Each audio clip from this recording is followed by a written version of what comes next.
Mom, can we go to Aunt Rose's cabin this summer? I miss the animals and the open fields, Ellie said, her eyes sparkling with anticipation. I glanced at her from the kitchen sink, wiped my hands on a towel, and smiled. Of course, sweetheart. We'll go as soon as school is out. Ellie beamed, her face lighting up the room.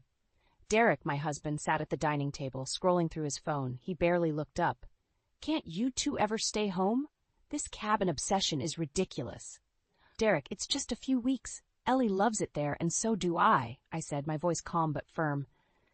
Ellie, undeterred by her father's lack of enthusiasm, joined in. Yes, I can't wait to help Aunt Rose with the animals again. Derek sighed, tapping incessantly on his phone. Well, don't expect me to join. I've got too much work. Projects don't manage themselves. Fine, I replied, keeping my tone neutral. We'll manage without you. His eyes finally met mine, a flicker of frustration surfacing. Just make sure you stay reachable. I don't want the same issue as last time. I nodded, turning back to Ellie. Start packing your things, kiddo. We leave Saturday morning. Ellie dashed out of the room, her excitement palpable. Derek pushed his chair back noisily, the legs scraping against the floor. Anyway, I'm heading out. Got a late meeting, he muttered, picking up his briefcase. Still clutching the towel, I watched him walk towards the door. Don't wait up, he added before leaving without a second glance. The door clicked shut, leaving a silence that felt heavier than it should have. Saturday arrived swiftly. The drive to Rose's cabin was long but peaceful. Ellie sang along to her favorite songs as we navigated through winding roads and lush forests. When we finally pulled up to the cabin, Rose was already outside, waving enthusiastically. Aunt Rose, Ellie hollered, leaping out of the car and sprinting towards her. Rose caught her in a big hug, laughing heartily. Look at you, you've grown since I last saw you, Rose exclaimed, ruffling Ellie's hair. I joined them, giving Rose a tight hug. It's good to be here, I admitted, breathing in the crisp mountain air. Come on in. Maxwell's inside making lunch, Rose said, guiding us towards the door. Inside, the cabin smelled like home. Fresh bread, herbs, and a hint of something sweet. Maxwell, Rose's husband, greeted us with his apron on, brandishing a spatula like a knight with his sword. Ladies, welcome back. Ready for some homemade lasagna? He asked, grinning widely. As we settled in, I felt a sense of peace wash over me, the opposite of the tension back at home. Ellie quickly got busy helping Rose feed the animals while I unpacked. That evening, we all sat around the dinner table, the warm glow of the cabin's light casting cozy shadows. Ellie chatted with Rose and Maxwell about school, her friends, and excitement for summer. Rose glanced at me, her eyes silently asking how things were. I gave her a small nod, indicating we'd talk later. Later that night, while Ellie slept soundly in the loft, Rose and I sat on the porch, wrapped in blankets against the cool night air. So, how's Derek? Rose asked cautiously. Working as usual, I replied, taking a sip from my mug. Things aren't great, Rose. He's distant, always working or on his phone, Rose sighed. I see. And you? How are you holding up? One day at a time, I said, forcing a smile. But being here helps. It's like a breath of fresh air after years of suffocation. Rose reached over and squeezed my hand. Remember, you always have us. This place is as much yours as it is ours. The weight of her words settled over me, filling me with a sense of hope and strength I hadn't felt in a while. Watching the stars twinkle above, I allowed myself to imagine a future, one where Ellie and I found true happiness, even if that meant breaking away from Derek's oppressive indifference. Sunday morning at the cabin started with the sounds of roosters crowing and cows mooing. Ellie was already up and about, helping Rose with the morning chores. I could hear her giggles drifting through the open window as I slowly woke up, appreciating the quiet bustle of the farm. I grabbed a cup of coffee and walked outside to join them. Ellie was brushing one of the horses, her face aglow with happiness. Rose gave me a knowing smile from the chicken coop. Morning, sis. Ready to dive into farm life? She teased, scattering feed for the clucking chickens. I'm ready, I answered, taking a sip of my coffee and feeling more at peace than I had in months. Entering the barn, I noticed the walls covered with old family photos and memorabilia. One picture showed Rose and me as kids, sitting on the same horse Ellie was now brushing. This place was full of history and life, everything my suburban home wasn't. Suddenly, my phone buzzed with a message from Derek. Where are the files I asked for? This is urgent. I replied quickly, hands trembling slightly. I sent them last night. Did you check your email? His reply came swiftly. Check again. They're not there. Why can't you do anything, right? Rose must have seen the tension on my face. She walked over, wiping her hands on her jeans. Is it Derek? Yeah, he's on about work, as usual. I sighed, pocketing my phone. Rose raised an eyebrow. He should know you're on break. Doesn't he try to grasp family time at all? I shook my head, feeling a knot tighten in my chest. Let's not talk about him right now. What's next on our farm to-do list? By the afternoon, Maxwell and Ellie had convinced me to join them in the fields to check on the crops. I watched as Ellie ran happily between the rows, her hair catching the golden light. This was what freedom felt like. Maxwell handed me a basket. Think you can handle picking tomatoes? I think I can manage, I replied with a smile, bending down to start picking the ripe, red fruits. Meanwhile, my phone buzzed again, but this time I ignored it, focusing instead on the weight of the tomatoes in my hand and the richness of the soil beneath my feet. Later that day, Derek called. His voice was sharp, cutting through the serenity of the farm like a knife. Why didn't you respond to my texts? What's so important there that you can't manage a simple email? We're busy here, Derek. It's good for Ellie to be outside, you know? I answered, trying to keep my tone even. She needs stability, not to be dragged off to the middle of nowhere, he retorted. I turned away from the house, looking out at the rolling fields. She's stable here, happier than she's been in a long time. A heavy silence hung on the line before Derek spoke again, his voice dripping with sarcasm.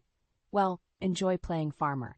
Don't count on me rescuing you when this little fantasy falls apart. As the call ended, I felt a wave of emotion swell inside me. Anger, frustration, and a fierce protectiveness towards Ellie and our time at the cabin. Rose came up behind me, placing a comforting hand on my shoulder. Hey, everything okay? I forced a smile. Yeah, just Derek being Derek. Rose nodded knowingly. He'll never understand this life, but that's his loss, not ours. Looking around at the calm and beauty surrounding us, I realized Rose was right. Derek might never get it, but that wasn't my problem anymore. Here in the mountains, I felt a sense of clarity and strength, a place where our lives could be rebuilt, one simple, fulfilling day at a time. We had been at Rose's cabin for a little over a week when Ellie came rushing in with wide eyes. Mom, I saw a fox near the chicken coop. He was trying to get in. Rose looked up from the kitchen table, concern etched on her face. A fox, that's not good. We need to secure the coop better. Ellie nodded earnestly. Can we build something to protect the chickens? Rose smiled. Sure thing. We can make a stronger fence and set up some lights to scare it away. I was getting coffee when an idea hit me. Actually, I read about a new eco-friendly project at work. It uses renewable energy to create deterrents for predators. Maybe we could apply that to the farm. Really, Mom? That sounds cool. Ellie's eyes sparkled with renewed excitement. Rose got up, intrigued. Tell me more about it.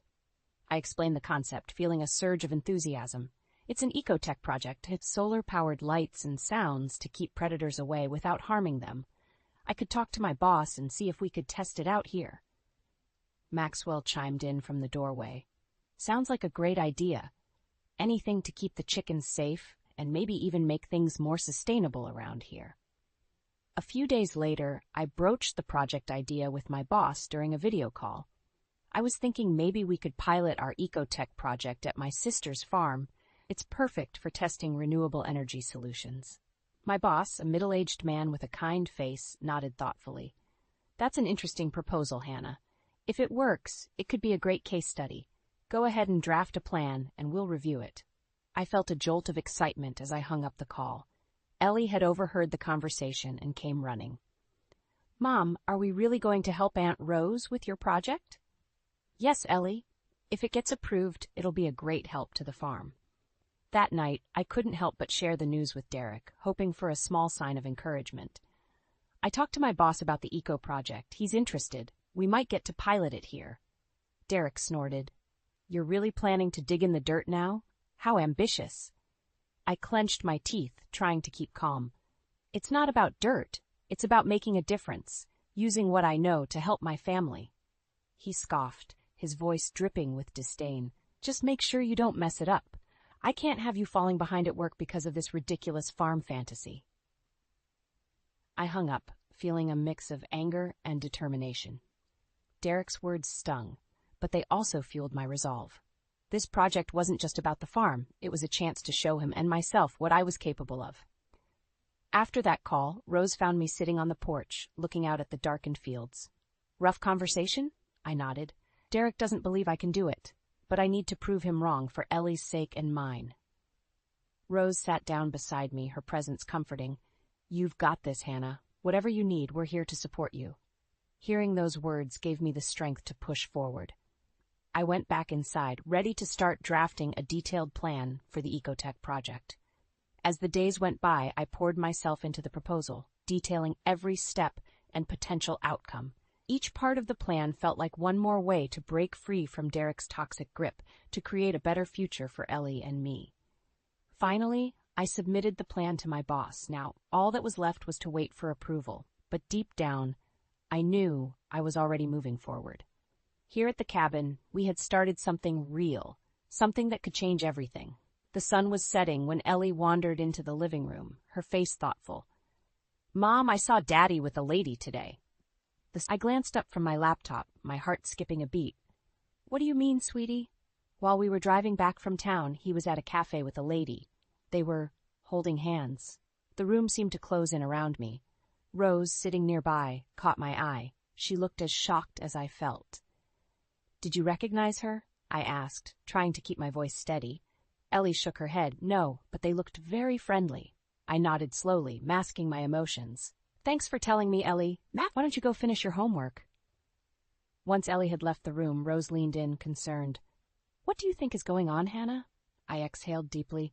I don't know, but it's time I found out for sure. The next day, I decided to call a private investigator.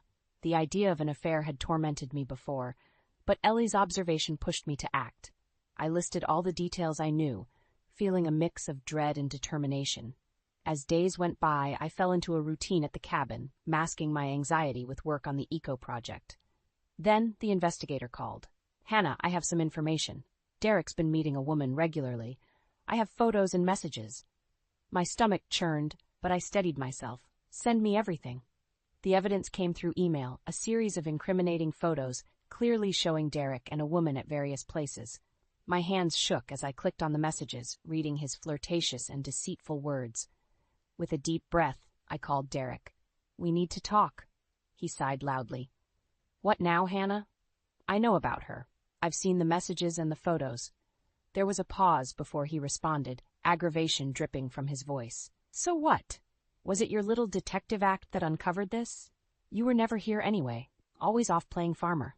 I clenched my fists, the anger building. I was here for our daughter and our family. You're the one who shirked responsibility. His laugh was cold and unfeeling. Responsibility, right? Look, don't pretend you're some saint. Enjoy your cabin life while it lasts. I could hear the contempt in his words, but it only steeled my resolve. Derek, I'm done. I deserve better. Ellie deserves better. I'm starting divorce proceedings. Silence lingered before he spoke, voice rigid with controlled rage. Fine, do whatever you think you have to, but don't expect this to be easy. Hanging up, I felt a strange relief wash over me. It was time to move forward, free from his deceit and toxic presence. I found Rose in the garden, her hands deep in the soil. How did it go? She asked, wiping dirt off her hands. I told him it's over, I replied, feeling a weight lift from my shoulders. I'm going to start the proceedings. It's time, for me and for Ellie. Rose stood and hugged me. Good for you, Hannah. We'll do this together. As the days passed, I started gathering everything needed for the legal battle ahead. The cabin felt more like home with each passing day, a place where Ellie and I could build a new life, one honest step at a time. With support from Rose and Maxwell, I contacted a lawyer to begin the divorce process. The road ahead was daunting, but for the first time in a long time, I felt empowered. Our new beginning was within reach, firmly rooted in the love and strength of family. I stepped into the lawyer's office, my heart pounding. A young assistant guided me to a sleek conference room where a woman in her 40s with sharp eyes and a confident smile greeted me. Ms. Anderson, I'm Karen Mitchell. Please, sit down, she said, extending her hand. Shaking her hand, I sat down. Thank you for seeing me on such short notice. Karen leaned forward, her demeanor professional yet warm. Let's get straight to it. You've decided to file for divorce. Tell me everything. I recounted the recent events, culminating with Derek's blatant admission of infidelity. Karen took notes, nodding occasionally. We need to gather all possible evidence of his misconduct. This will strengthen your case, especially concerning alimony and child support. A sudden thought struck me. Derek's former colleague, Karen, might help. She's openly despised him since he mishandled a project that cost her a promotion. Karen arched an eyebrow. Do you think she'd testify against him? I believe she would. She's got no love lost for Derek. Karen smiled. Good. I'll contact her. Leaving the office, I felt the first flickers of hope. I was taking steps, concrete steps, towards a better future for Ellie and me. The sense of forward movement was empowering. Back at the cabin, Ellie met me at the door. Mom, how did it go? I knelt down, hugging her tightly. We're making progress, Ellie. We're going to be okay. A few days later, Karen, Derek's former colleague, agreed to meet us at a local cafe. She was a tall woman with a no-nonsense demeanor, her eyes sharp and assessing. So, Derek finally screwed up enough for you to leave him, huh? Karen said, sipping her coffee. I nodded, feeling a pang of hurt at the bluntness. He's been having an affair. I need to prove his irresponsibility, especially financially. Karen leaned in slightly. Believe me, I've got dirt on Derek. He's been fudging accounts and embezzling funds. My stomach turned. Can you prove this? Karen gave a wicked smile. I've got emails, transaction records, the works. I've been saving them for an occasion exactly like this. Later, I shared the news with Rose and Maxwell at the dinner table. Ellie was at her friend's house, so it was just the three of us. Karen's going to help. She has proof Derek's been embezzling, I said. Rose's fork froze halfway to her mouth. Embezzling? That changes everything. Maxwell nodded. If he's guilty of fraud, we've got leverage. He can't brush this off or bully you into submission. Armed with Karen's evidence, I felt more prepared than ever. The next week dragged by in a blur of legal preparations and emotional turmoil. Finally, the day of confrontation arrived. Derek showed up at the lawyer's office, his expression a mix of anger and defiance. What's this about, Hannah? More baseless accusations? I stood tall, Karen by my side. No, Derek, this is about your fraudulent activities and how you've wronged our family. The color drained from his face, disbelief and rage battling for dominance. You're bluffing, he spat. Karen laid out the evidence calmly, piece by piece. Derek's facade crumbled as he realized the gravity of his situation. This is insane. You can't trust her. She's lying. Karen looked unperturbed. The court will decide that, Mr. Anderson. I watched Derek, his composure shattering, revealing the scared, selfish man beneath. What do you want? He finally muttered, beaten. I want a fair divorce settlement, full custody of Ellie, and alimony, I stated firmly. Derek's eyes were cold, but he knew there was no escape. Fine, take what you want, just get out of my life. As I walked out of the office, a mixture of relief and resolve flooded me. Rose and Maxwell were waiting outside, their faces alight with anticipation. It's over? I told them, my voice steady. We've won the first battle. Rose hugged me tightly. You did it, Hannah. Now it's time for the next chapter. Maxwell clapped me on the back. Onwards and upwards, sister. With their support and the evidence in our favor, the future began to glow with promise. It was time to build a new life, one where Ellie and I could truly thrive. The courtroom buzzed with hushed whispers as I took my seat next to Karen. Derek's attorney, a grizzled man with a stern face, shuffled papers at the opposite table. Derek sat beside him, glaring at me with a mixture of anger and desperation. Karen leaned over, her voice low but reassuring. Stick to the facts. We have all the evidence we need. The judge, a stern-looking man with glasses perched on the tip of his nose, banged his gavel. Court is now in session for the case of Anderson versus Anderson. Derek's lawyer stood up first, his voice smooth and rehearsed. Your Honor, we contend that Mrs. Anderson is exaggerating claims of misconduct to gain an unfair advantage in the divorce settlement. I felt a surge of anger, but Karen squeezed my arm subtly, grounding me. When it was our turn, Karen presented the evidence methodically, starting with Derek's infidelity. Your Honor, here are messages proving Mr. Anderson's affair, she said, handing the judge a folder. The judge glanced over the papers, then looked at Derek. Mr. Anderson, do you deny the validity of these messages? Derek remained silent, his face a mix of defiance and fear. Next, Karen presented the evidence of embezzlement. She displayed emails, bank statements, and transaction records, each a nail in Derek's coffin. This evidence clearly highlights Mr. Anderson's fraudulent activities, which have compromised not only his marriage, but also his professional integrity, Karen stated firmly. Derek's lawyer attempted to object, but the judge silenced him with a wave of his hand. Mr. Anderson, do you have any defense for these claims? Derek stood up, his facade crumbling. These are lies, fabrications to ruin me. The judge's gaze was cold. The evidence speaks loud and clear, Mr. Anderson. Karen shot me a supportive glance. It was time for the final blow. Karen stood up.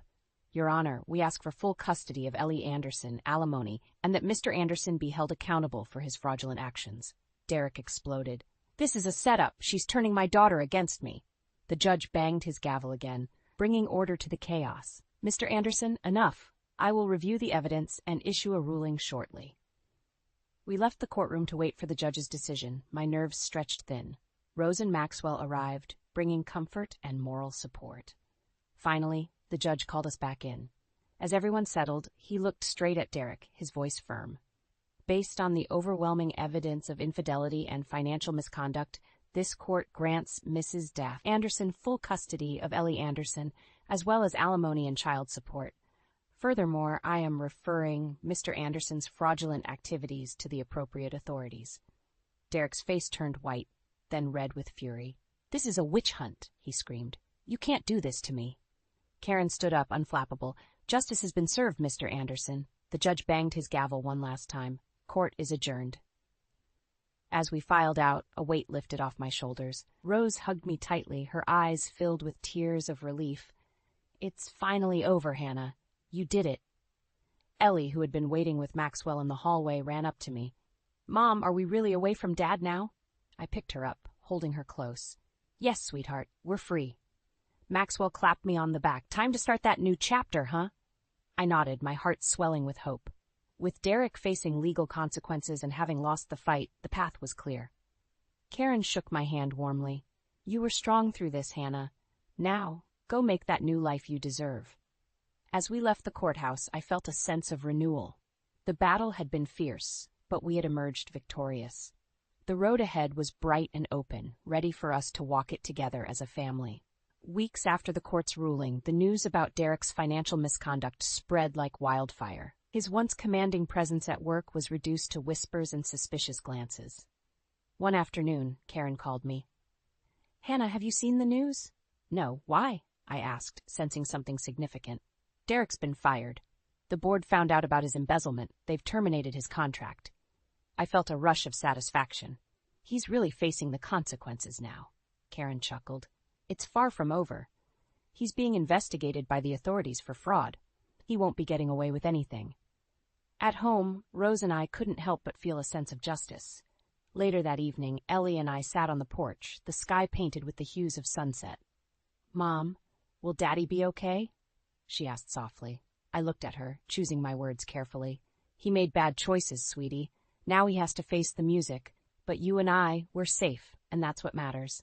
News outlets soon picked up Derek's story, his name plastered with accusations and scandal. One day, Karen called again, sounding triumphant. Hannah, the judge ruled that Derek must pay full child support and alimony. They've frozen his assets to cover it. I felt a mix of relief and triumph. Thank you, Karen. You've been incredible through all this. My pleasure, Hannah. Now go enjoy your life. The following weeks brought more signs of Derek's downfall. He tried to contact me several times, but I ignored his calls. One evening, I finally picked up, anticipating his outrage. You've ruined my life, Hannah. Derek's voice was a blend of anger and desperation. You did this to yourself, Derek, I replied evenly. You made your choices. Now live with them. Do you think you're so perfect? You're just hiding on that stupid farm, pretending everything's okay, he sneered. I took a deep breath, holding back a retort. Ellie and I are happy, Derek. We're moving on, and you should do the same. Slamming the phone down, I felt a weight lift off my shoulders. Derek's words couldn't hurt us anymore. A few days later, Rose came rushing into the cabin with the newspaper. Hannah, look at this! The headline read, Former executive faces jail time for fraud. The article detailed Derek's impending court dates and the serious charges against him. Maxwell clapped his hands, grinning. Looks like karma finally caught up with him. I nodded, feeling a deep sense of closure. It's over. Really over. Ellie joined us, her face curious. What's going on? I hugged her tightly. Nothing to worry about, sweetie. Just some old news. We're free now. Ellie's smile reaffirmed what I felt inside. The shadow Derek had cast over our lives was gone. We could now embrace the future without looking back. As Derek's life unraveled, ours blossomed. The Ecotech project at the farm began to thrive, bringing new energy and purpose. Ellie adapted to her new school, making friends and finding joy in the simple pleasures of one evening. As we finished dinner, Ellie looked at me with excitement. Mom, can we invite my friends over to see the farm? They'd love it here. I smiled, my heart swelling with pride. Of course, Ellie, this is our home, and we should share it. Rose and Maxwell nodded in agreement, their faces reflecting the sentiment. With each passing day, the cabin felt more like home, a place of healing and growth. As the sun set on our past struggles, I knew we were ready to embrace whatever future awaited us, brimming with newfound strength and hope. The final court ruling had made it clear Derek had lost everything. Seeing the news, I couldn't help but feel a sense of vindication, but my focus now was entirely on building a new life for Ellie and myself. We officially moved into Rose's cabin. The small space felt cozy and welcoming, filled with the smell of fresh bread and the sound of laughter, elements drastically missing from our old home. Ellie thrived, her once anxious demeanor replaced by a radiant smile. One crisp morning, as we sipped our coffee on the porch, Rose turned to me. Guess what? The Ecotech project got mentioned in the local paper again. They're calling it a model for sustainable farming. That's fantastic news, Rose, I exclaimed, feeling immense pride and relief. That afternoon, Ellie had her friends over. They fed the chickens, ran through the fields, and took turns on the tire swing. Their laughter echoed, filling the space with youthful joy. Mom, I love it here, Ellie said, throwing her arms around me. I never want to leave. I'm glad, Ellie. This is our home now, I replied, hugging her back tightly. Meanwhile, Derek took every opportunity to try disrupting our peace. One evening, as we sat down for dinner, my phone buzzed with a message. Derek again? Rose asked, seeing my face tense. Let's see. I opened the message. Derek had somehow found out about our success with the Ecotech project. Enjoy your little success while it lasts. You're nothing without me, his text read. I rolled my eyes, showing it to Rose and Maxwell. He's desperate, Maxwell remarked. Ignore him. Agreed. Rose said, he's just trying to rattle you. I nodded, blocking his number. He can't touch us now. We're stronger than he thinks. Over the next months, Derek's situation worsened. He lost his house and friends, his reputation in tatters. Occasionally, I'd hear bits of news about his struggles, but I remained focused on our new life. His downfall was a testament to the karma that had finally caught up with him. One morning, we were interrupted by an unexpected knock at the door. Karen stood there, looking pleased. Good news, she announced. Derek's been sentenced to prison for fraud. The chapter is truly closed. A rush of relief swept over me. Thank you, Karen, for everything. You earned this, Hannah, she replied. Now, live your best life. As Karen left, Rose clapped her hands, gathering everyone outside. This calls for a celebration. We spent the day enjoying an impromptu barbecue, Ellie playing with her friends and Maxwell strumming his guitar. The air was filled with laughter and music, a sharp contrast to the struggle and pain we'd endured. As the sun dipped below the horizon, Ellie snuggled up beside me, her eyes reflecting the twinkling stars. Mom, I'm so glad we're here. I feel free, she said softly. I kissed her forehead. Me too, Ellie. We're exactly where we belong. That night, as everyone settled into the cabin, I took a moment to step outside. The sky was clear and the stars shone brightly. I breathed in the fresh mountain air, feeling the weight of the past lift completely. Our new beginning wasn't without its challenges, but it was filled with hope and endless possibilities. Here, surrounded by family and nature, we had found our sanctuary. And as Derek faced the consequences of his actions, I felt a deep sense of justice. This life, this freedom, was the karma he could never touch. For Ellie and me, it was a testament to our resilience and a promise of a brighter future. The buzzing of my phone jolted me awake. I fumbled in the dark, my heart racing as I squinted at the bright screen. 3:17 a.m. Who could be texting at this hour? Mike's name flashed across the top, and a chill ran down my spine. I glanced over at my husband's empty side of the bed. He was working the night shift at the mall again, or so he'd said. With trembling fingers, I unlocked the phone and read the message. "Sorry, babe. Won't make it home tonight. Covering for Jim." My stomach churned. This was the third time this month he'd stayed out all night. I scrolled through his recent messages, my suspicion growing with each swipe. "Can't wait to see you again. Miss your touch. You're so beautiful." None of these were to me. I set the phone down, my hands shaking. The bedroom suddenly felt suffocating. I stumbled to the bathroom, flicking on the harsh fluorescent light. My reflection stared back at me, tired eyes and thinning hair that Mike never failed to point out. "You're being paranoid, Emily," I whispered to myself, but the knot in my stomach wouldn't loosen. A soft knock on the door made me jump. "Mom?" Kelly's voice called out. "Is everything okay?" I opened the door to find my daughter, bleary-eyed but concerned. "Sorry, sweetie. Did I wake you?" She shook her head. "I heard you get up. Is it Dad again?" The perceptiveness in her eyes made my heart ache. At 18, she shouldn't have to worry about her parents' marriage. I forced a smile. "It's nothing, honey. Go back to bed." Kelly hesitated, then said, "Mom, there's something I need to tell you about Dad." My breath caught in my throat. "What is it?" She bit her lip, looking torn.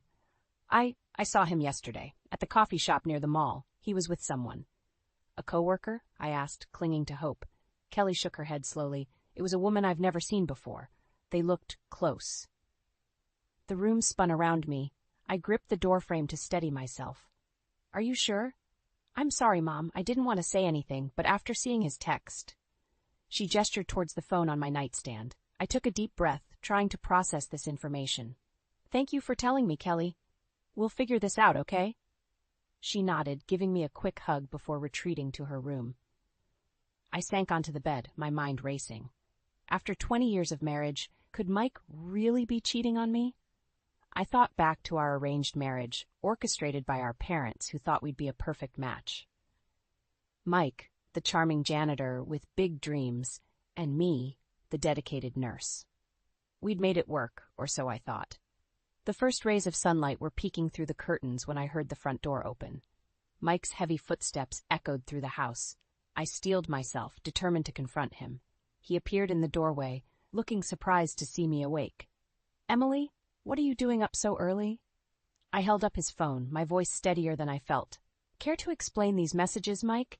His face paled, then quickly morphed into a mask of innocence. "What messages? You know I hate when you go through my phone." "Don't turn this around on me," I snapped. "Who is she?" Mike's jaw clenched. "It's nothing, just a friend." "A friend you can't wait to see again? A friend you miss touching?" My voice cracked, betraying my hurt. He ran a hand through his hair, frustration evident. "Look, Emily, it's not what you think.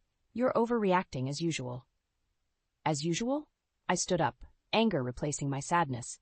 "You mean like how I overreact when you constantly criticize my appearance? My thinning hair?" Mike's eyes narrowed. "Maybe if you took better care of yourself." "Stop," I cut him off. "Just stop. I want the truth, Mike. Are you having an affair?" The silence that followed was deafening. Mike's gaze dropped to the floor, and in that moment I knew. My world shattered, leaving me standing amidst the ruins of our marriage, wondering how I'd ever put the pieces back together. The hospital corridors felt colder than usual as I made my rounds. My mind kept drifting back to Mike's half-hearted denials and the look in his eyes when I confronted him. I shook my head, trying to focus on my patients. They deserved better than a distracted nurse. "Emily?" Dr. Patel's voice snapped me back to reality. "Are you all right? You seem a bit off today." I forced a smile. "I'm fine, just a bit tired. What can I do for you?" He handed me a chart. "Mrs. Wow Johnson in 305 needs her meds, and Emily, if you need to talk, my door's always open." I nodded gratefully and headed to Mrs. Johnson's room. As I administered her medication, she studied me with wise, wrinkled eyes. "Trouble at home, dear?" she asked softly. I hesitated, then sighed. "Is it that obvious?" She patted my hand. "When you've been around as long as I have, you learn to read people. Don't let it dim your light, honey." Her words struck a chord. How long had I been letting Mike dim my light? I thought back to the early days of our marriage. He'd been so charming then, full of big dreams. But as the years passed, those dreams never materialized. Instead, he bounced from job to job while I worked long hours at the hospital to keep us afloat. My shift ended, and I dreaded going home. As I walked to my car, my phone buzzed. A text from Mike. "Working late again. Don't wait up." I gripped the steering wheel, anger bubbling up inside me. How many nights had I heard that excuse? How many times had I rearranged my schedule to accommodate his ever-changing jobs? At home, I found Kelly in the kitchen, attempting to cook dinner. The smell of burnt pasta filled the air. "Oh, Mom," she exclaimed. "I wanted to surprise you, but I think I messed up." I couldn't help but laugh. "It's the thought that counts, sweetie. How about we order pizza instead?" As we sat eating, Kelly cleared her throat. "Mom, can I ask you something?" "Of course, honey. Why do you let Dad treat you the way he does?" The question caught me off guard. "What do you mean?" She set down her slice, looking serious. "The way he criticizes you all the time, especially about your hair. It's not right, Mom." I touched my thinning hair self-consciously. Mike's voice echoed in my head. "You're letting yourself go, Emily. No wonder I have to work so hard to look at you." "It's complicated, Kelly," I said weakly. "No, it's not," she insisted. "You deserve better. You're beautiful, Mom, and smart and kind. Dad's an idiot if he can't see that." Tears welled up in my eyes. When did my daughter become so wise? Just then, the front door slammed. Mike stumbled in, reeking of alcohol. "Where's my dinner?" he demanded. I stood up, anger replacing my earlier sadness. "You said you were working late. We didn't know when you'd be home." He scoffed. "Right, because it's so hard to keep a plate warm. What do you even do all day, Emily?" Kelly jumped to her feet. "She saves lives, Dad. What do you do besides criticize her?" Mike's face darkened. "Watch your tone, young lady. This is between your mother and me." "No," I said firmly, surprising myself. "Kelly's right. I'm tired of your criticism, Mike. I'm tired of feeling like I'm not enough." He laughed bitterly. "Not enough? Look at yourself, Emily. Your hair's falling out, you've gained weight, you're hardly the woman I married." The words stung, but I stood my ground. "And you're hardly the man I thought I married, a man who respects his wife, who contributes to his family." Mike's eyes narrowed. "You want to talk about contributions? Who do you think pays for this roof over your head?" "I do," I shouted, years of frustration pouring out. "I pay the mortgage, the bills, Kelly's tuition. What do you contribute besides empty promises and cruel words?" The silence that followed was deafening. Mike stared at me, shock and anger warring on his face. Kelly looked between us, worry etched in her features. Finally, Mike spoke, his voice low and dangerous. "If that's how you feel, maybe I should just leave." My heart pounded, but I held firm. "Maybe you should." He stormed out, slamming the door behind him. As the sound echoed through the house, I realized with startling clarity that our marriage was beyond repair. And for the first time in years, I felt a glimmer of hope for the future. The morning sun streamed through the kitchen window as I sipped my coffee, lost in thought. It had been 3 days since Mike stormed out, and the house felt eerily quiet without his constant criticism. Kelly shuffled in, her eyes puffy from lack of sleep. "Any word from Dad?" I shook my head. "Nothing. But don't worry, honey. We'll be okay." She nodded, then hesitated. "Mom, there's something I need to tell you about Dad." My heart sank.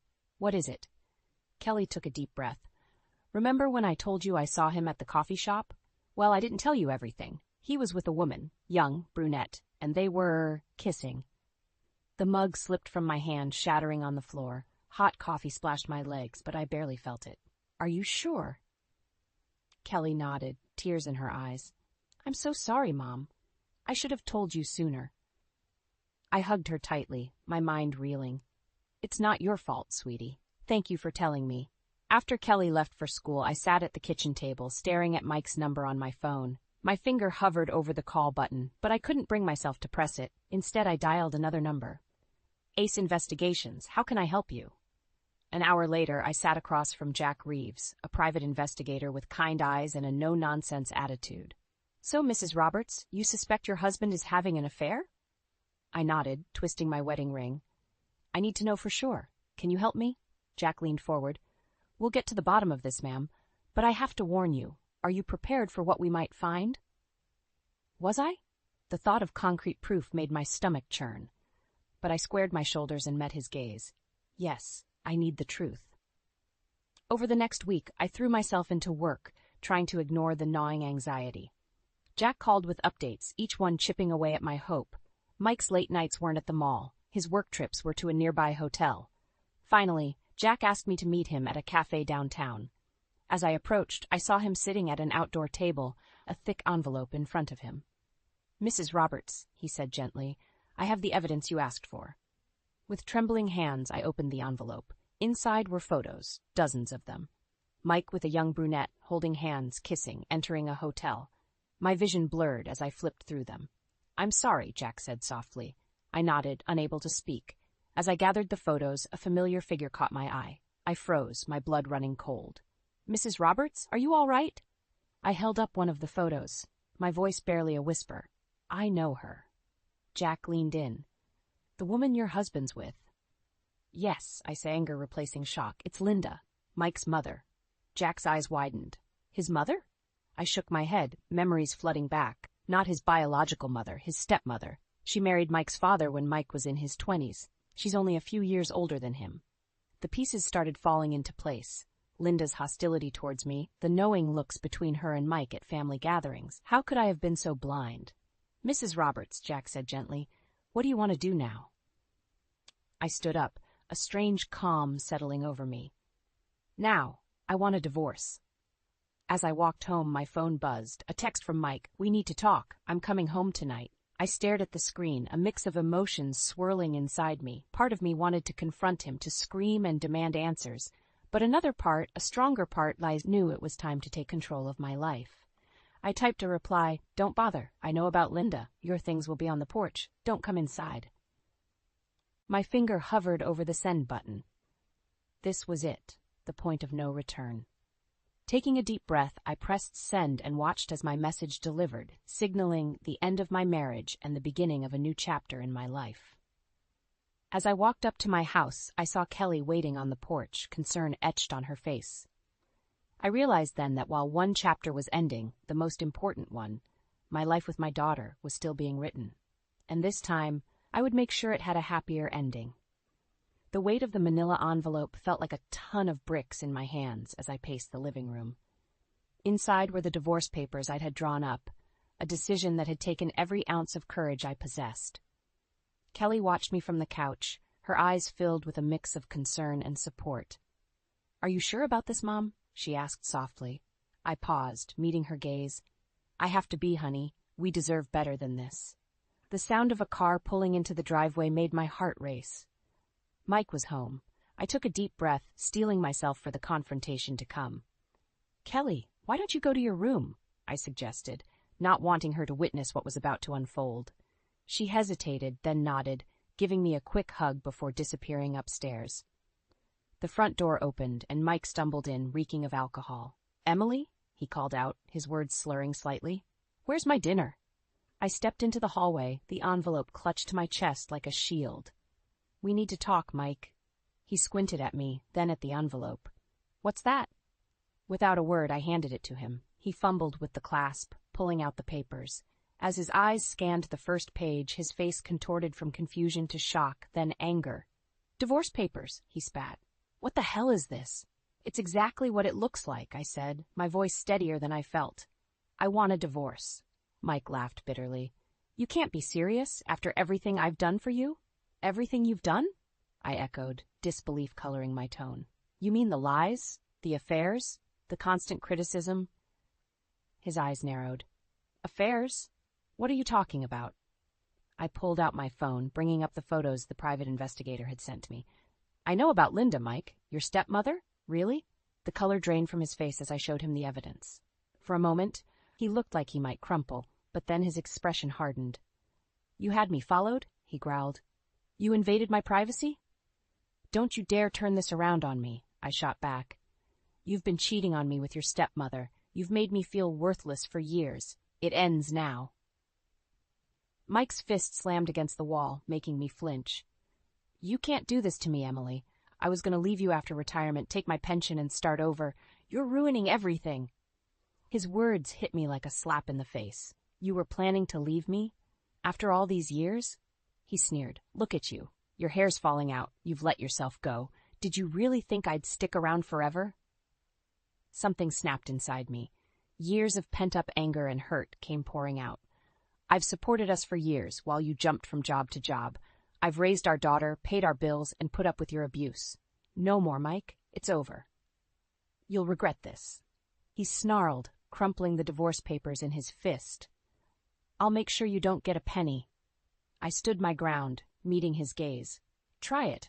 I have evidence of your affair, your financial negligence. Do you really want to take this to court? For a moment, fear flashed in his eyes. Then, without another word, he stormed out, slamming the door behind him. I sank to the floor, my legs giving out as the adrenaline faded. Kelly appeared at the top of the stairs, tears in her eyes. Mom? She called softly. Are you okay? I looked up at her, managing a small smile. I will be, honey. We both will be. As Kelly came down to sit beside me, I realized that this wasn't just the end of my marriage. It was the beginning of a new chapter for both of us. One where we wouldn't let anyone make us feel small ever again. What happens now? Kelly asked, leaning her head on my shoulder. I wrapped my arm around her, feeling a newfound strength coursing through me. Now, we rebuild. Together. The shrill ring of my phone jolted me awake.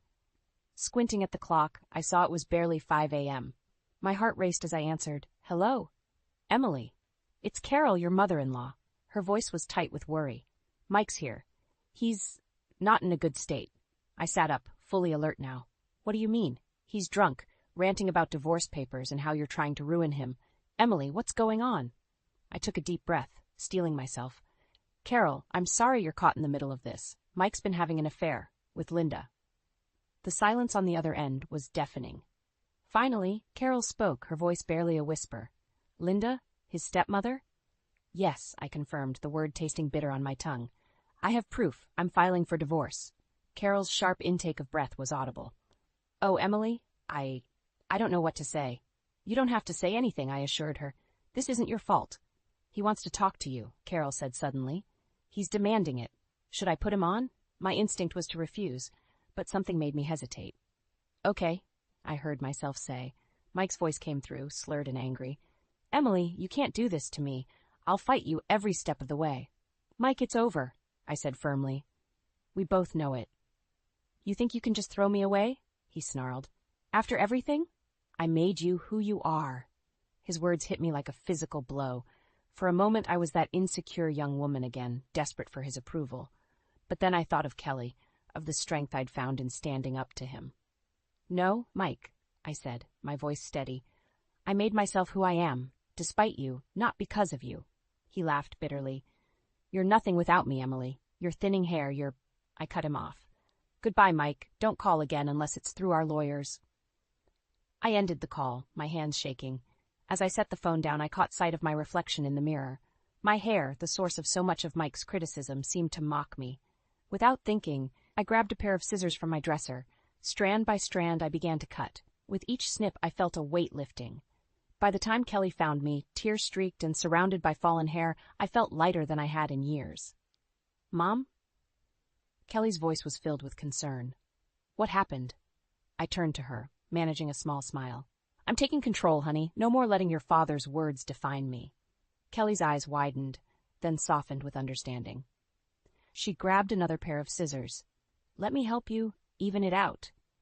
As we worked together, I filled Kelly in on Mike's call. Her jaw clenched with anger, but she remained focused on the task at hand. You know, she said, as she trimmed the back of my hair, Aunt Sarah went through something similar with her ex. She said the hardest part was facing everyone after. I hadn't thought about that. The idea of facing our friends, our extended family, filled me with dread. But then I caught sight of my new reflection, shorter hair, tear-stained cheeks, but eyes bright with determination. We'll face them together, I said, squeezing Kelly's hand. Just then, my phone buzzed with a text. It was from Linda. We need to talk. Meet me at the cafe on 5th at noon. My stomach churned. Part of me wanted to ignore it, to cut all ties with that part of my life. But another part, the part that had found the strength to stand up to Mike, knew this was a conversation I needed to have. I showed Kelly the text. What do you think? She studied it for a moment, then looked at me with a mix of concern and pride. I think you should go, Mom. You deserve answers. I nodded, feeling a strange calm settle over me. This meeting with Linda could go 1,000 different ways, but for the first time in years, I felt ready to face whatever came my way. As I got ready to leave, I caught my reflection one last time. The woman staring back at me wasn't perfect. Her hair was uneven, her eyes tired, but I was strong. But she was ready. I was ready. The cafe bustled with the lunch crowd as I sat across from Linda, my soon-to-be ex-mother-in-law, and the woman who'd been having an affair with my husband. The irony wasn't lost on me. "Emily," Linda began, her voice low, "I know you must hate me." I stared at her, my emotions a tangled mess. "Hate is too simple a word for what I feel, Linda." She nodded, looking down at her untouched coffee. "I understand, but there's something you need to know about Mike, something that might affect your divorce settlement." My guard went up immediately. "What are you talking about?" Linda took a deep breath. "Mike's in debt, serious debt. He's been gambling, Emily, for years." The world seemed to tilt on its axis. "Gambling? But how? Where did he get the money?" "He's been dipping into his retirement fund," Linda explained, her face grim. "And he took out a second mortgage on your house without telling you." My mind reeled. Our house, the home where I'd raised Kelly, where I'd poured my heart and soul, was at risk. How much? I managed to ask. Linda slid a piece of paper across the table. The number written on it made my blood run cold. "This can't be right," I whispered. "I'm afraid it is," Linda said softly. "Emily, I'm so sorry for everything. The affair, keeping this from you. I thought I loved him, but Mike, he's not the man either of us thought he was." I barely heard her apology, my mind racing with the implications. If this was true, the divorce settlement I'd been counting on, the fresh start I'd been planning for Kelly and me, was in jeopardy. As if on cue, my phone buzzed with a text from my lawyer. "Emily, we need to talk. New information has come to light about Mike's finances. Call me ASAP." I stood up abruptly, nearly knocking over my chair. "I have to go." Linda reached out, grabbing my wrist. "Emily, wait, there's more." I paused, dreading what else she could possibly tell me. "Mike, he's planning to contest the divorce. He's going to claim you were emotionally abusive, that you drove him to the affair. He's going to try to take everything, Emily." The room spun around me. I yanked my arm free and stumbled out of the cafe, gasping for air. On the sidewalk, I fumbled with my phone, dialing my lawyer with shaking hands. As it rang, I caught sight of my reflection in a store window. My new, shorter haircut, a symbol of my newfound strength, seemed to mock me now. "Emily?" My lawyer's voice came through. "I'm glad you called. We need to discuss." "I know," I cut him off. "I just found out about the debt, the gambling, all of it. What do we do?" He sighed heavily. "It's not good, Emily. Mike's financial situation complicates things significantly, and if he contests the divorce as he's threatening to..." "He can't win," I said, my voice rising with panic. "He can't take everything. I have proof of the affair." "Infidelity doesn't carry as much weight as you might think in court," he explained gently, "and if he can make a case for emotional abuse..." I leaned against the building, feeling like the ground was crumbling beneath my feet. Everything I'd fought for, the future I'd envisioned for Kelly and me, was slipping away. Just then, I saw Mike across the street, emerging from a pawn shop. Our eyes met, and a slow, cruel smile spread across his face. He knew he had the upper hand. In that moment, something inside me snapped. The fear and panic gave way to a white-hot rage. I'd let Mike control me for too long, let him make me feel small and worthless. No more. "Emily?" My lawyer's voice sounded distant. "Are you still there? What do you want to do?" I watched Mike saunter away, his arrogance palpable even from a distance. My jaw clenched, determination flooding through me. "Fight," I said, my voice steel. "We fight with everything we've got. I won't let him win. Not this time." As I ended the call, I knew the real battle was just beginning. But for the first time since this nightmare started, I felt truly ready.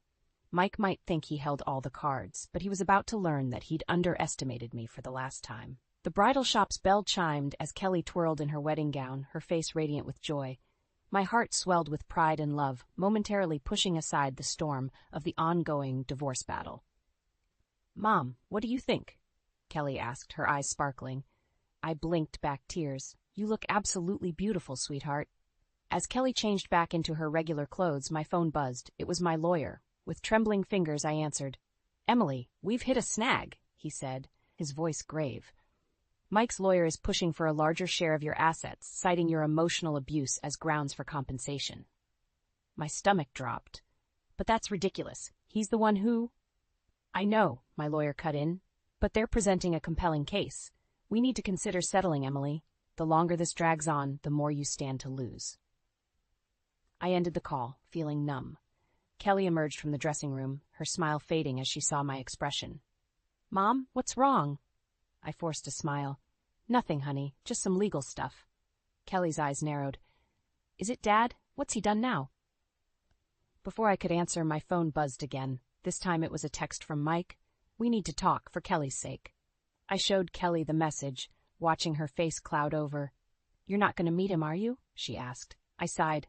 "I think I have to, sweetie, for the sake of ending this nightmare." Kelly grabbed my hand. "Then I'm coming with you." An hour later, we sat across from Mike in a quiet corner of a local diner.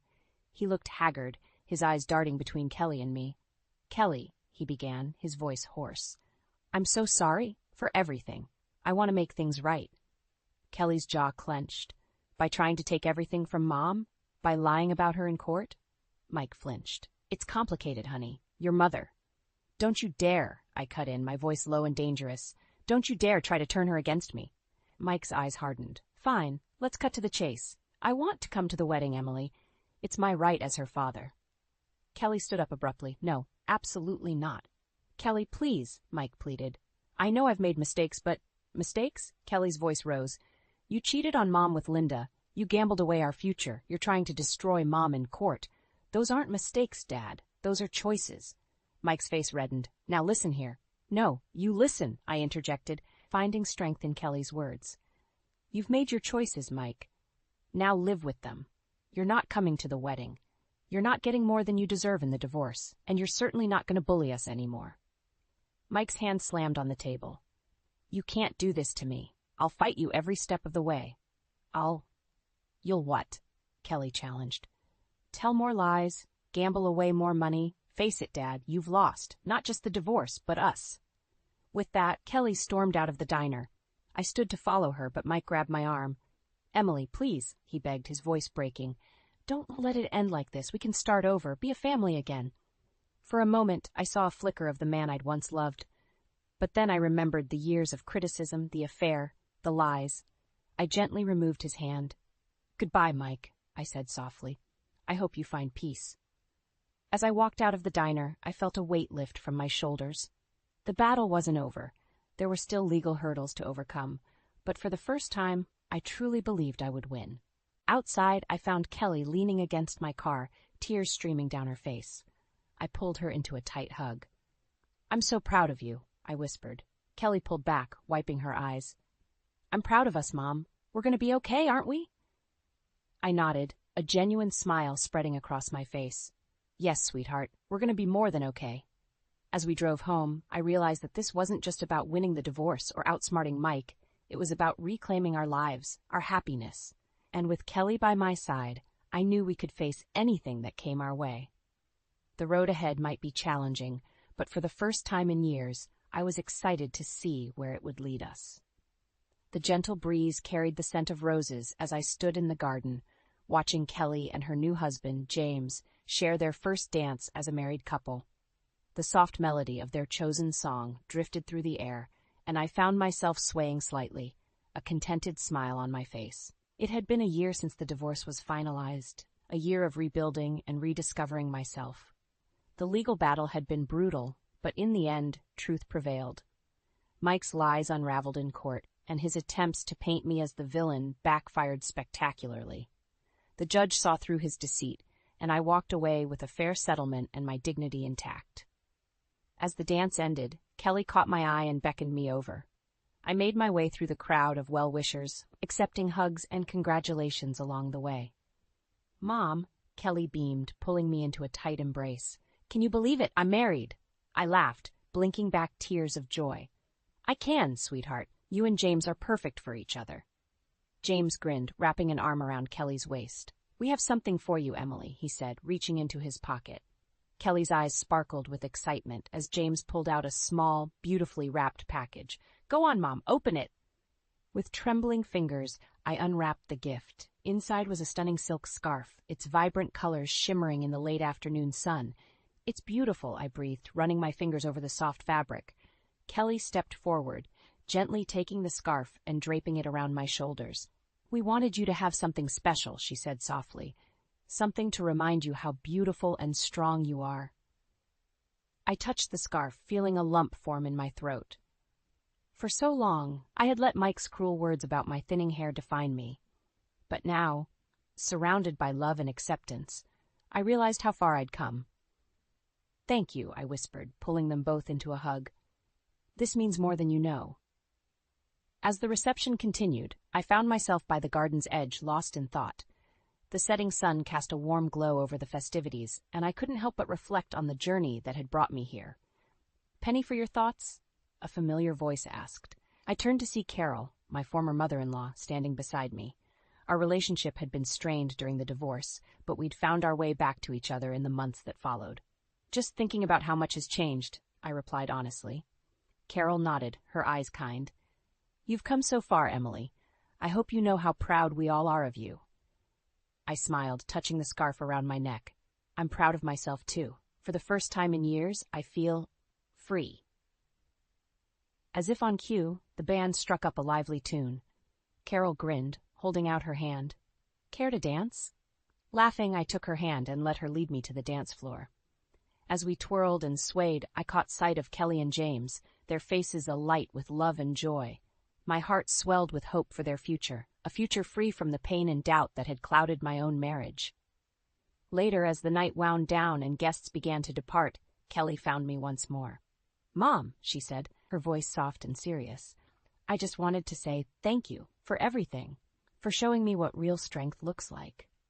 I cupped her face in my hands, overwhelmed with love for this incredible young woman. Oh, Kelly, you've been my strength through all of this. I couldn't have done it without you. As we embraced, I realized that this wasn't just Kelly's new beginning. It was mine, too. The road ahead was full of possibilities, and for the first time in years, I was excited to explore them. The last of the guests departed, leaving just our closest family and friends. As we gathered to see Kelly and James off on their honeymoon, I felt a sense of peace wash over me.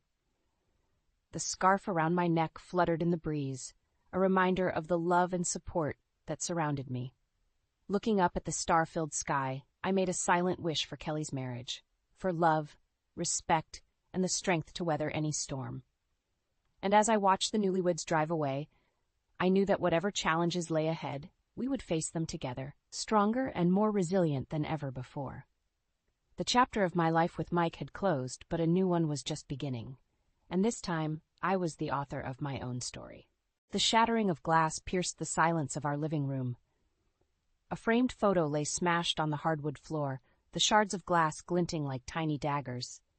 My hands trembled as I stared at the intruder standing before me, a woman clutching the hand of a young boy, his eyes wide with confusion. Richard, my husband of 23 years, stepped forward, his face ashen. Dana, this is Jenna, and Lucas. They're my family, too.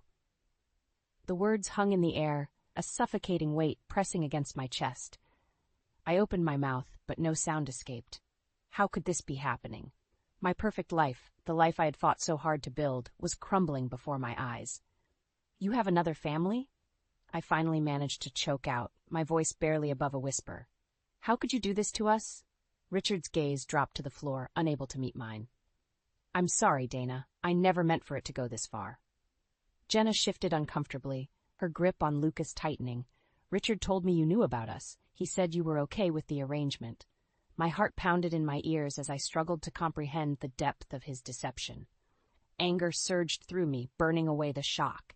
You lied to her, too? You're a coward, Richard. A coward and a liar. Amelia, our 22-year-old daughter, emerged from her bedroom, her eyes wide with confusion. Mom, what's going on? Before I could respond, Richard stepped forward, his hands raised in a placating gesture. Amelia, honey, I have something to tell you. Save it, I snapped, my voice trembling with rage. You've done enough damage. Get out of our house, Richard. Get out and never come back. Amelia's brow furrowed, and she looked from me to Richard, her gaze finally settling on Jenna and the child. Understanding dawned on her face, and her expression hardened. "You sick bastard," she spat, her words dripping with venom. Richard flinched as if struck. "Amelia, please, let me explain." "No," I shouted, my voice raw. "You don't get to explain anything. You've been living a lie, and now the truth is out. You made your choices, Richard, and now you have to face the consequences." Jenna's grip on Lucas loosened, and she took a tentative step forward. "Dana, I'm so sorry. I had no idea." I held up a hand, cutting her off. "Just go. Take your son and get out of my house. I don't want to see either of you ever again." Tears welled in Jenna's eyes, but she nodded, her shoulders slumping in defeat. She turned and fled, Lucas trailing behind her, casting one last bewildered glance over his shoulder. Richard stood motionless, his face a mask of anguish. "Dana, please, we can work through this. I love you." I shook my head, my heart shattering with each word. "No, Richard, you lost the right to love me the moment you betrayed our family. Our marriage is over." As the weight of my words settled over us, a heavy silence descended. In that moment, I knew that nothing would ever be the same again. The life I had known, the love I had cherished, was gone, shattered like the broken frame on the floor. The weeks following Richard's departure were a blur. Amelia and I existed in a state of numb disbelief, the weight of his betrayal suffocating us with each passing day. We tried to resume our normal routines, but the empty spaces he left behind served as constant reminders of the life we had lost. One evening, as I sat at the kitchen table, staring vacantly at a stack of unpaid bills, Amelia emerged from her room, her eyes red-rimmed and puffy. "Mom, we need to talk," she said, her voice quivering with barely contained anger. I looked up, my heart sinking at the expression on her face. "What is it, honey?" Amelia tossed a thick manila envelope onto the table, scattering the bills. "I found this in Dad's office. It's everything. Bank statements, credit card receipts, proof of his double life." I reached for the envelope with trembling hands, dread coiling in my stomach. As I rifled through the contents, a sickening realization dawned on me. Richard hadn't just been unfaithful. He had been embezzling from his company, siphoning funds to support his secret family. "That bastard," Amelia spat, her fists clenched at her sides. "He's been lying to us for years, Mom. He's been stealing, cheating, and God knows what else." I felt bile rise in my throat as the full extent of Richard's deception became clear. "How could he do this to us?" I whispered, my voice barely audible. Amelia's expression hardened, her eyes blazing with determination. "He's going to pay for this, Mom. We're going to make sure he pays." I stared at her, uncertainty gnawing at me.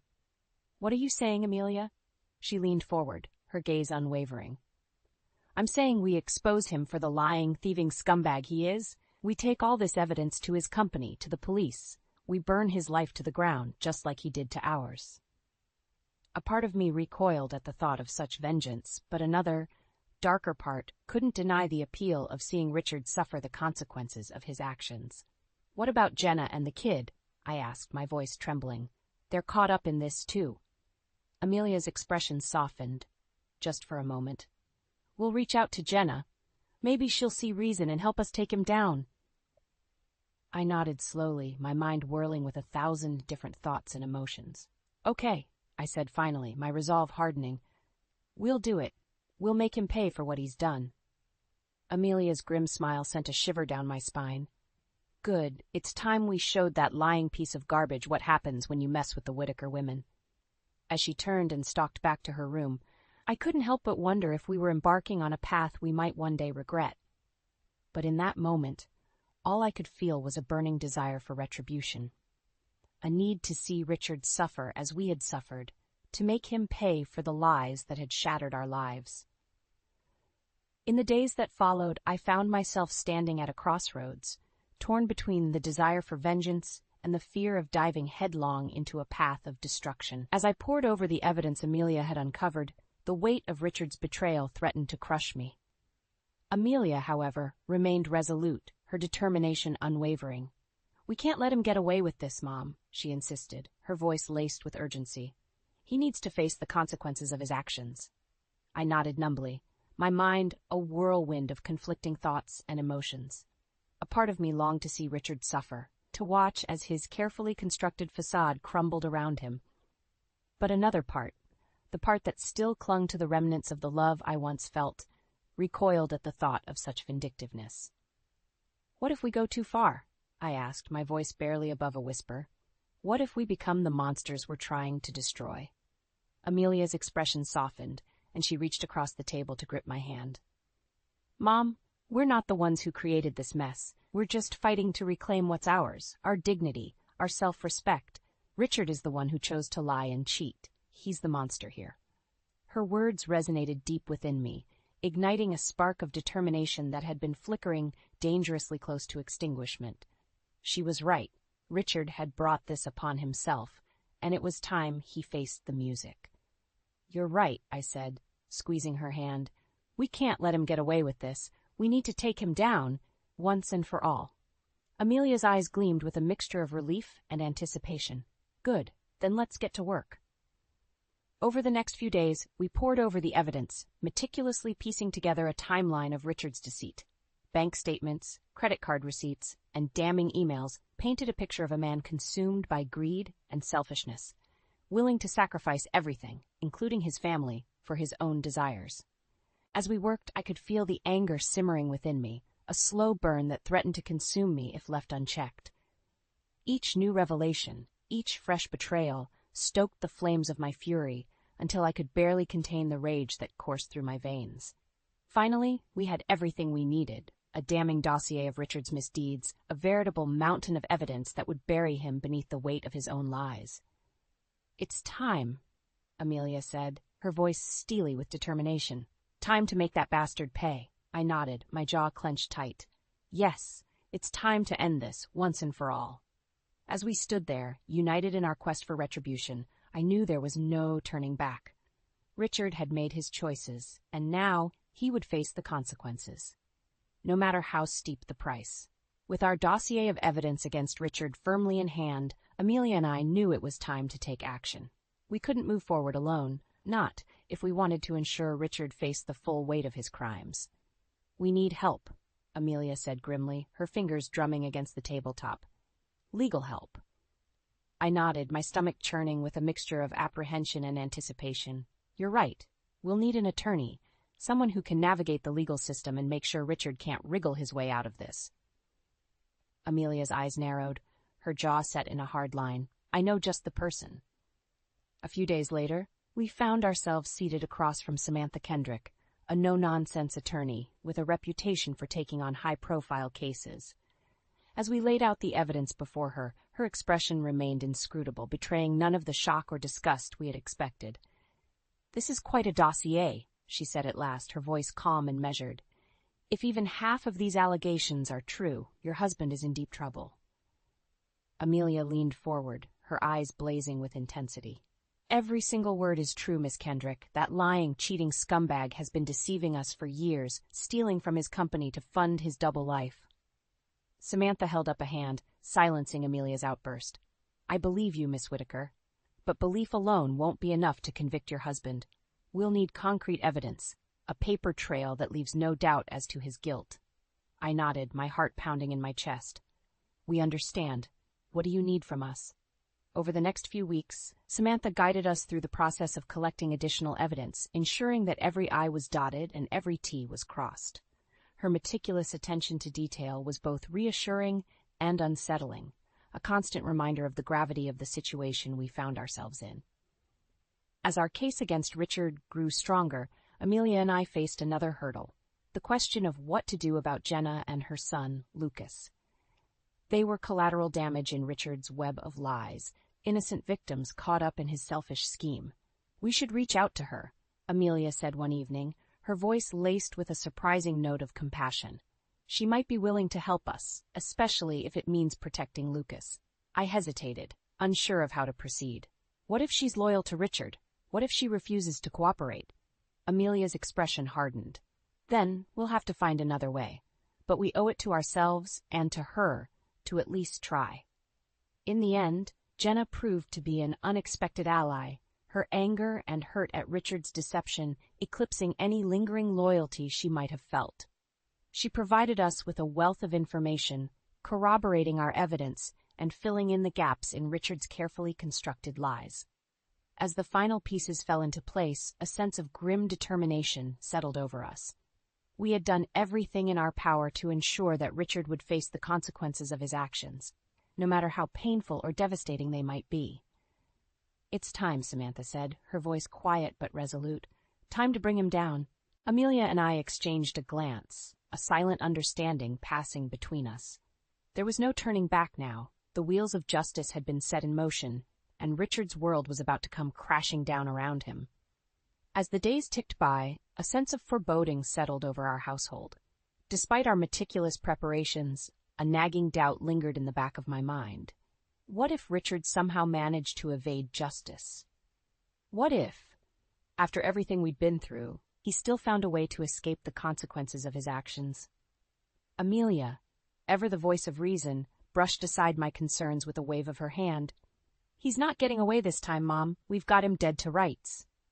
Still, I couldn't shake the feeling that something wasn't quite right. It was as if a storm was brewing on the horizon, and we were caught in its inexorable path. My fears were confirmed one evening when Samantha called, her usually unflappable demeanor replaced by a sense of urgency. "We may have a problem," she said without preamble. "I've received word that your husband is planning to flee the country." The news hit me like a punch to the gut, stealing the breath from my lungs. "What? When? How?" Samantha's voice was grim. "From what my sources tell me, he's been liquidating assets and making arrangements to leave the country within the next few days.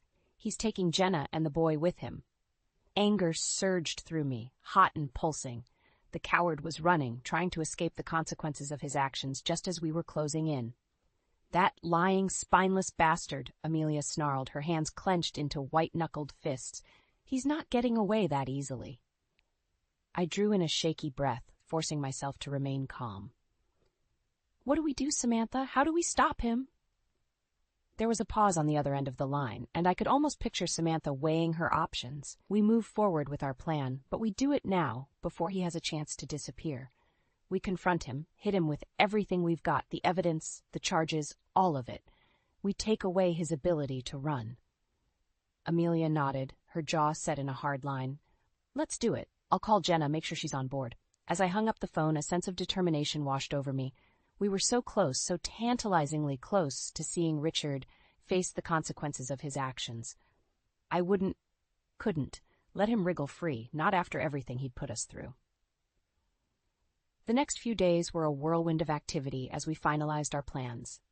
Jenna, her loyalty to Richard long since evaporated, agreed to testify against him, providing a damning first-hand account of his deception and manipulation.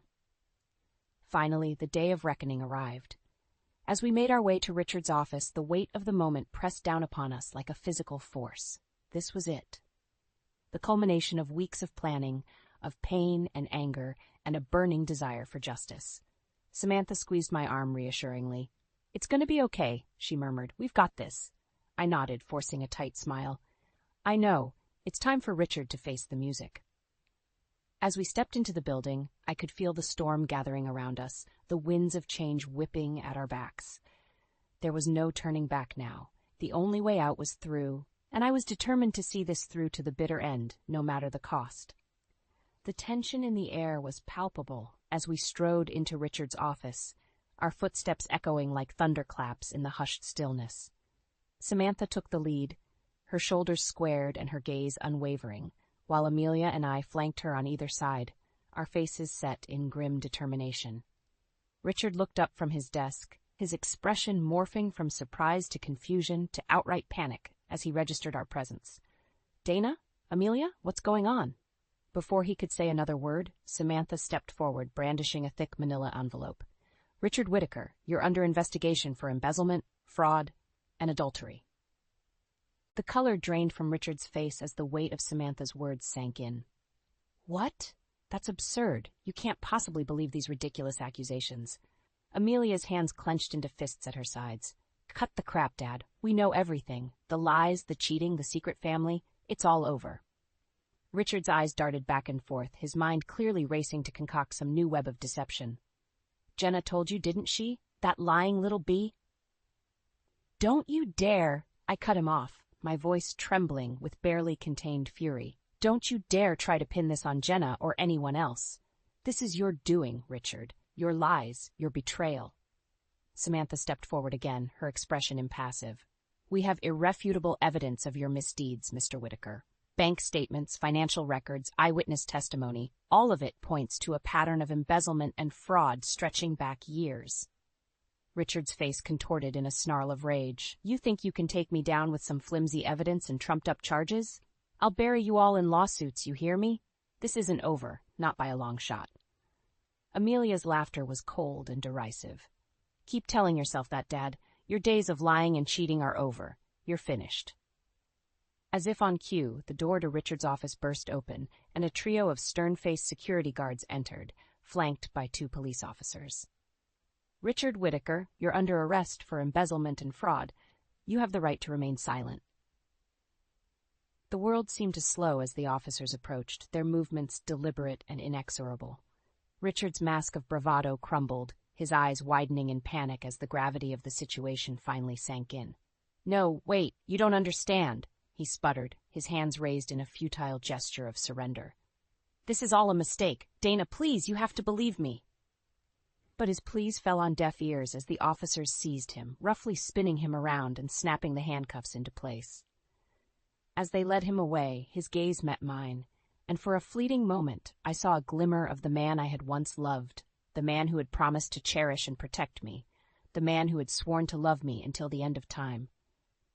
Then the moment passed, and all I saw was a stranger, a man consumed by greed and selfishness, a man who had sacrificed everything for his own twisted desires.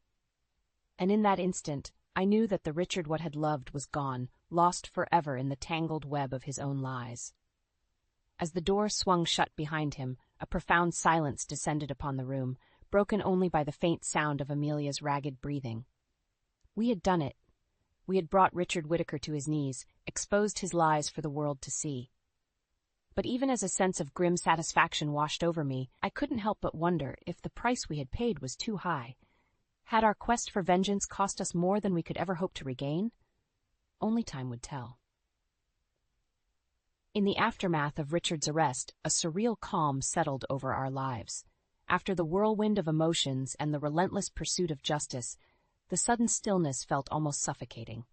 Amelia and I sat in silence, staring at the now empty space where Richard's presence had once loomed large. It was as if a weight had been lifted from our shoulders, but in its place lingered a hollow ache, the echoes of a life we had once known, now forever altered. "Do you think it was worth it?" Amelia asked, her voice barely above a whisper. I considered her question, turning it over in my mind like a puzzle with no clear solution.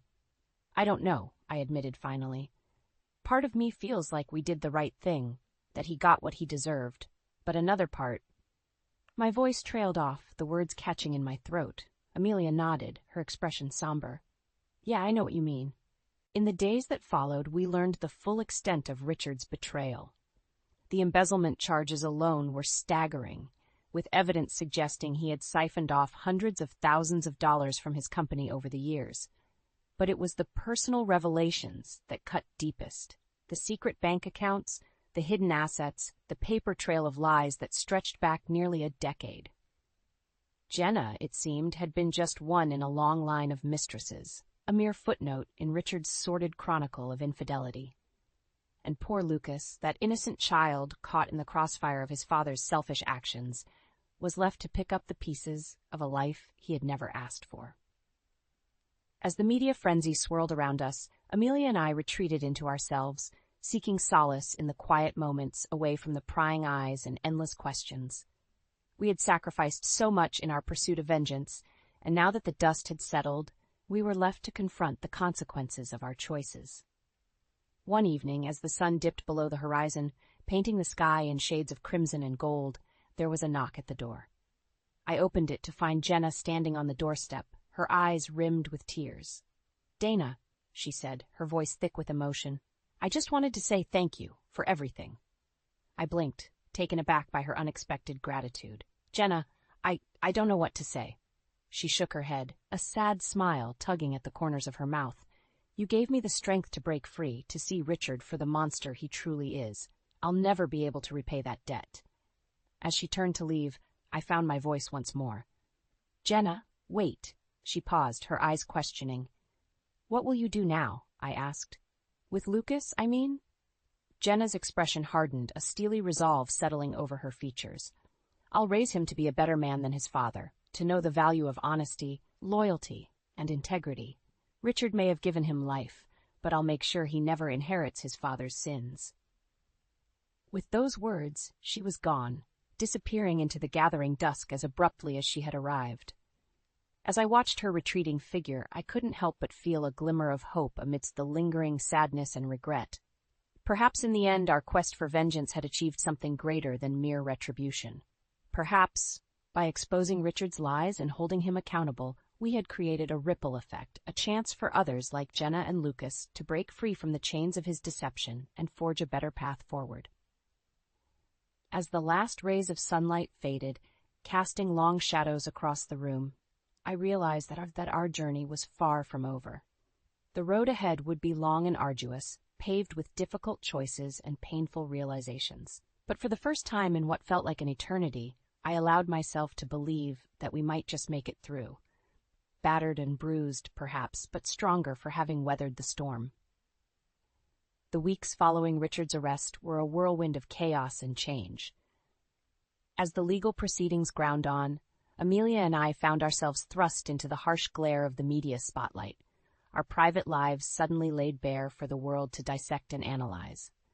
Through it all, we clung to each other, a united front against the storm of scrutiny and judgment that seemed to rage endlessly around us. Samantha, our steadfast ally, guided us through the legal quagmire, her unwavering presence a constant source of strength and support. "It won't be easy," she warned us, her expression grave. "Richard's lawyers will fight tooth and nail to discredit you, to paint you as vindictive and irrational. You need to be prepared for that." Amelia's jaw clenched, her eyes burning with a fierce determination. "Let them try. We have the truth on our side, and that's all that matters." As the days turned into weeks and the weeks into months, the weight of our decision began to take its toll. The sleepless nights, the endless questioning, the constant reminder of the life we had lost, it all threatened to crush us beneath its unbearable weight. But through it all, we persevered, buoyed by an unshakable belief that we had done the right thing. Richard's web of lies had been unraveled, his carefully constructed facade torn down brick by brick. He would face the consequences of his actions, no matter how long or arduous the road ahead might be. Finally, after what felt like an eternity, the day of reckoning arrived. Richard, his once confident demeanor replaced by a pallid, haunted expression, stood before the judge, his fate hanging in the balance.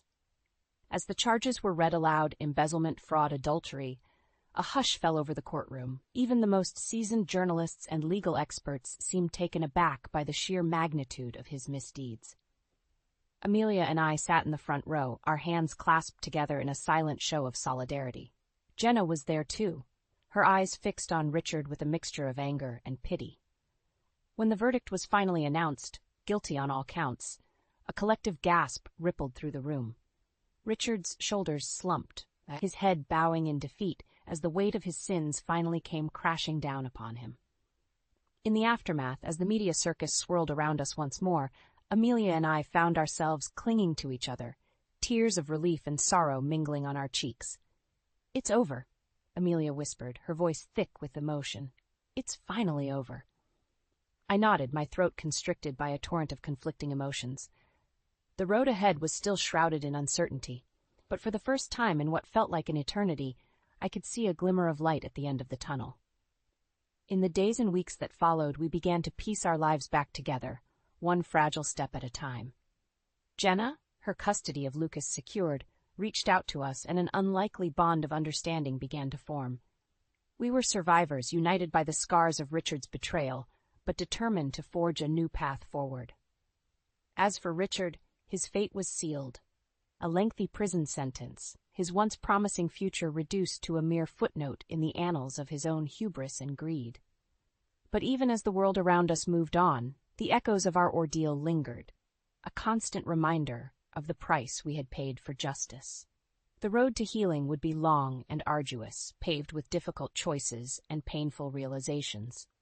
Yet, as I stood on the precipice of this new chapter, I couldn't help but feel a sense of hope, a belief that, no matter how dark the night might seem, the dawn would eventually break, ushering in a new era of peace and redemption. For in the end, that was the true legacy of our quest for vengeance. Not the destruction of one man, but the reclamation of our own strength, our own resilience, our own indomitable spirit. And as the first rays of sunlight peeked over the horizon, casting a warm glow across the room, I knew that no matter what challenges lay ahead, we would face them together, united in our determination to forge a brighter future, one built on the ashes of the past, but rising ever higher toward the promise of a new dawn. Why are you here? Don't tell me a high school graduate. And poor person is trying to get treated by a doctor? My ex-husband chuckled to himself as if he found his own words amusing. Unmoved by his disdainful behavior, I remained calm. It's none of your business. What a cold woman you are. Just so you know, even at a university hospital, there's no cure for being a high school graduate or poor. Unable to find humor in his poor joke, I didn't laugh. Just then, I noticed a nurse rushing towards us. She waved her hand when she saw us. It's an emergency. We have a patient in critical condition, unconscious. Please come immediately. My name is Mandy. I'm the eldest of 4 siblings and lost my father when I was in elementary school. After his death, my mother raised us alone. But the debt he left made it difficult for her, despite her hard work. I was forced to work at a local factory to help support my family. I wanted my younger siblings to follow their desired paths without financial hardship. So I worked relentlessly. The turning point came when I was 18. After being invited to dinner several times by a supervisor, Steese, from my department, he proposed a relationship. And I also had a favorable impression of him. Our relationship progressed smoothly, and on my 20th birthday, I accepted his marriage proposal. I had told Steve about my educational background from the beginning of our relationship. But he always said, education doesn't matter when you love someone, and strived to treat me as an equal. Although he was older, he never acted superior and always respected me. However, that was only a temporary dream. Over time, Steve increasingly looked down on me. Hey, show some gratitude. Who do you think is making it possible for you to live like this? His disgruntled voice made me tense up. After our marriage, at his strong insistence, I quit the factory to become a full-time housewife. I had planned to continue working even after marriage, but he wanted me to stay home, preparing meals and keeping the house clean every day. I was worried about reducing the amount I could send to my mother. But I couldn't bring myself to resist, so I quit my job. Yet, Steve looked down on me as an unemployed who didn't work and only cost money. Steve, I want to work too. He scoffed at my feeble attempt at protest. Few companies would hire a high school graduate. Just obey me and keep quiet doing the housework. His cold voice echoed. Quitting my job as he demanded was a mistake. The allowance he gave me was gradually decreasing. If I said I needed more money, he would surely blame my management skills. Knowing this, I couldn't speak up and covered the shortfall with my own savings. While watching my husband drink idly in the evening, I thought vaguely about divorce. Fortunately, I'm still young. If I divorced Steve, I could still have children with someone else. He probably doesn't know how much I'm suffering. He must think I'm a stupid woman who doesn't listen to him. Slowly feeling my heart growing cold, I pondered without being able to take any action. As I watched my savings dwindle and endured Steve's contemptuous behavior and our poor marital relationship, I realized this couldn't continue. I repeatedly tried to discuss things with him, but each time, he avoided conversation with excuses like being tired from work or having plans to go out. Eventually, he even started saying, "I don't even want to talk to someone with such a low education." I had reached my limit. After finishing dinner and putting things away, I took out the divorce papers hidden in a drawer. My section was already filled out. All that was left was to bring up divorce to him. Moistening my dried lips, I summoned the courage to speak to him as he watched TV. "Steve, I have something important to discuss." Hearing my tense voice, Steve turned around lazily. Holding out the thin piece of paper, I faced him directly. "I want a divorce." Steve's eyebrows twitched. I braced myself for yelling. However, contrary to my expectation, no shout came. Cautiously checking his reaction, Steve quietly clenched his fists, his face turning red with anger. Yet, he didn't approach me. Perhaps thinking that doing anything more would mean defeat. Trying desperately to control his swirling anger. After a long silence, he growled in a low voice. "A high school graduate like you." His fists trembled more intensely, his angry gaze piercing me. His cold look was chilling, and I instinctively stepped back. "Do you really think you, a high school graduate, can defy me? You don't have any right to initiate a divorce." My husband's voice was loud and intimidating as he vented his anger. Still, I couldn't back down. I had suffered enough at his hands. Holding back the urge to cry, I glared back at him. Perhaps surprised by my unexpected strength, he momentarily looked taken aback. Clutching the divorce papers in one hand, I raised my smartphone towards him. On the screen were messages between him and a female subordinate, which was clear evidence of his affair. "While you can't even provide me with enough for basic living expenses, it seems you've been quite generous to her. If you don't need me anymore, then let's get a divorce and set me free." For the first time, my husband was at a loss for words. He apparently didn't know I had evidence of his affair. He must have been overly confident that I would never find out. After a while, unable to find an excuse, and realizing he couldn't talk his way out of it, he laughed defiantly. "It's exhausting to live with a stupid woman. I need a break."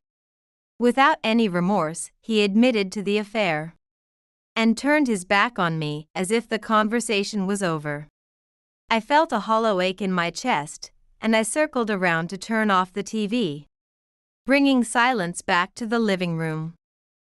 His sullen face turned towards me. I steadied my trembling legs and presented the divorce papers to him again. "All I'm asking is for you to sign this. Please." I couldn't understand why he was so reluctant to divorce. He looked down on me, saying he was tired of living with me and cheated with another woman, yet he clung to this marriage. If he insisted I had no right to ask for a divorce, I was willing to let him initiate it. Public perception and pride didn't matter to me if it meant getting away from him. "If you really want a divorce that badly," he said with a sigh as he reached for the divorce papers, "then return all the living expenses I've paid you. If you can do that, I might agree to the divorce." "That's impossible." "Can't do it, huh? Well, that makes sense since you're a jobless and high school graduate." He chuckled deeply, finding something amusing in his own cruelty. Over the 3 years of our marriage, even by the lowest estimates, he had given me over $50,000 for living expenses. Although I hadn't received much lately, it was still a substantial amount that my savings couldn't cover. Almost all of it went to rent and groceries, and I had little to no discretionary money. Despite my best efforts to save, I often had to dip into my own savings to make ends meet. I couldn't accept his absurd demand, and I felt darkness closing in. He seemed to enjoy laying these impossible conditions on me, watching me struggle. Then, a small flame of resolve lit up within me. I wanted to prove him wrong. My determination solidified. I'll pay it all back, I declared firmly, meeting his gaze. He half smiled, clearly thinking I couldn't possibly manage it. But that was exactly why I had to do it. Can I have some time, though? And I'd like to settle the divorce first. You wouldn't want to keep living with a woman who might take your assets, right? He seemed uncertain of my intentions for a moment, but then hastily signed the divorce papers without much thought and handed them back to me. It's just an empty promise you can't keep. Don't spread this around. It would ruin my reputation. With those selfish words, our marriage abruptly came to an end. But I felt no despair. I was fortunate to be only 23 years old. As long as you're young, you can do anything, my mother always said. I quickly packed my bags and left the house without a second glance at my husband. Dragging my suitcase, I boarded an express bus home. The next time I would see my husband, everything would be dramatically different. I reaffirmed my resolve as I watched the urban landscape flow by outside the window. 12 years later, I found myself standing bewildered in the lobby of a university hospital. It was my first visit, and the vast grounds had me completely lost. I tried to ask for directions, but every staff member seemed too busy to care about a lost visitor.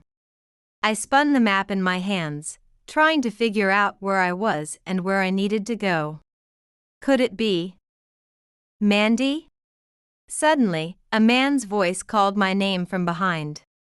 I turned around, startled, to find a man who looked to be approaching middle age. I felt I had seen his face somewhere before but couldn't place it. Excuse me, but who might you be? As I asked apologetically, the man sighed deeply and looked down at me. Oh, come on, does a high school graduate also have bad memories? It's unimaginable to forget someone you were married to. Hearing that, I took a hard look at the man's face. Memories slowly started coming back to me, particularly his condescending gaze. Steve. Having been addressed by name, Steve settled into a chair in the lobby with a satisfied air. Prompted by him, I somewhat reluctantly took the seat next to him and observed his face again. His hair had thinned, and his face had aged significantly. Most notably, the trim figure he once had was now flabby and his belly protruded.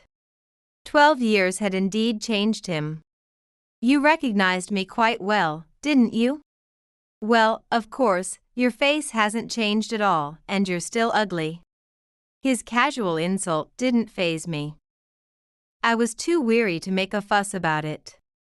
My lack of reaction seemed to disappoint him, and he scratched his head disinterestedly, letting an awkward silence hang between us. What did he want by speaking to me? Surely, he couldn't possibly remember the promise from 12 years ago. He adjusted his graying hair and then looked at me with a sly grin. Why are you here? Don't tell me a high school graduate and poor person is trying to get treated by a doctor? He laughed at his own joke. I remained unaffected by his demeaning behavior. It's none of your business. What a cold woman. Just so you know, even university hospitals don't have a cure for being a high school graduate or poor. I couldn't muster a laugh at his poor joke. Just then, I noticed a nurse rushing toward us, waving her hand. Mandy, we have an emergency. The patient is unconscious and in critical condition. Please come right away. I immediately stood up and took a lab coat from the nurse. Steve stared at me in disbelief. Thank you for your support on your first day after transferring. There are no other doctors available right now. The nurse ushered me away quickly, leaving no time to pay any mind to Steve. I handed him the map I'd been holding, as I didn't have time to dispose of it properly. He watched me, eyes wide, unable to grasp the situation. As you see, I became a doctor. After dealing with the emergency, I was due to enter the consultation room. It was still before the official start of my shift. But wandering the hospital alone, I'd likely get lost again.